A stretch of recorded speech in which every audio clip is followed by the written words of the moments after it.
Ini Rick. Dia baru saja membuka mata di peti mati yang terkubur. Ia tidak tahu bagaimana sampai di sini. Ruangan ini sedikit lebih besar dari koper. Papan di sekeliling melengkung di bawah jari, tapi tak bergeser. Udara pengap dan hangat. Kemungkinan, ini udara saat peti dikubur. Tanpa oksigen, orang 60 kg hanya punya 4 jam jika bernapas pelan. Jika panik, waktu yang tersisa kurang dari 2 jam. Rick tidak menyadari ini, ia langsung panik. Ia tersentak, terisak, mencengkeram dinding peti, lalu mulai berteriak. Awalnya tertahan, lalu ia menjerit sekuat tenaga, mengoyak tenggorokan, hingga telinganya berdenging karena suara. Rick memukul, menjerit, tapi tak ada yang Ia meraba ranselnya dengan kaki. Di dalamnya ada ponsel tombol murah, korek api, 1 permen lollipop, dan gelang plastik bertracker. Gelang itu tidak berkedip.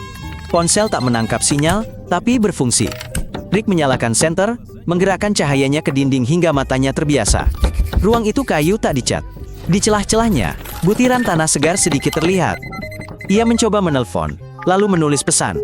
Namun pengiriman menggantung. Tak ada sinyal. Lalu Rick cukup meletakkan ponsel dengan layar ke atas, menerangi langit-langit. Baterai akan Dia dorong tutup. Awalnya hati-hati, sekuat tenaga seluruh bobotnya. Papan berderit, tak bergeser. Rick menekan tumit, mendorong bahu, tangan, kepala. Pergelangan tangan retak, sakit menusuk, tanpa hasil. 60 cm tanah di atas, sekitar 100 kg per desimeter persegi. Tutup mustahil bergeser tanpa mekanisme kuat. Rick mengeluarkan korek api dan memutuskan membakar papan atas. Sekali klik, percikan. Klik kedua, nyala api. Dia mendekatkan api ke langit-langit kayu. Damar mulai meleleh. Bau tajam pun tercium. Dalam semenit, sulit bernapas. Nyala api terbuka cepat membakar oksigen. Ruang peti mati hanya 800 liter. Rick memadamkan api. Ia merasa pusing dan tenggorokannya gatal. Dia melepas kaus kakinya, lalu menggulungnya jadi balutan ketat. Dia melilitkannya ke kepala untuk meredam benturan, lalu dia berlari kencang. Dia membenturkan kepalanya ke tutup. Dahinya berdengung. Di bawah kulit muncul benjolan, tapi hasilnya nihil. Tutupnya tak bergeser sedikit pun. Rick berbalik tengkurap. Dia berusaha menendang langit-langit dengan tumit. Ruangnya tidak cukup untuk menendang kencang, tapi dia terus melakukannya. Setelah beberapa tendangan, betisnya kram. Tendangannya melemah, namun dia tak berhenti. Dia terus menendang hingga ototnya tak Mencoba menenangkan diri, Rick mulai menghitung dengan suara keras. Dia sadar melakukan minimal 16 napas per menit. Itu sekitar 1000 per jam.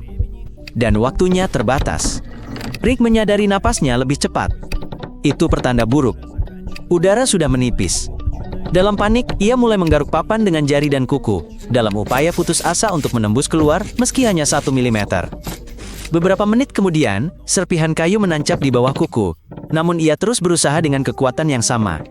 Dan pada saat itu, ia mendengar suatu suara. Ia merasa itu adalah langkah kaki. Ia terdiam, menahan napas, merasakan setiap getaran kayu. Namun, 1 menit berlalu, dan keheningan kembali. Rick dilanda gelombang kepanikan. Ia melepas pelacak dari tangannya, lalu mencoba menekan tombol. Tidak ada yang terjadi. Tiada suara, tiada cahaya. Mungkin baterainya sudah lama habis.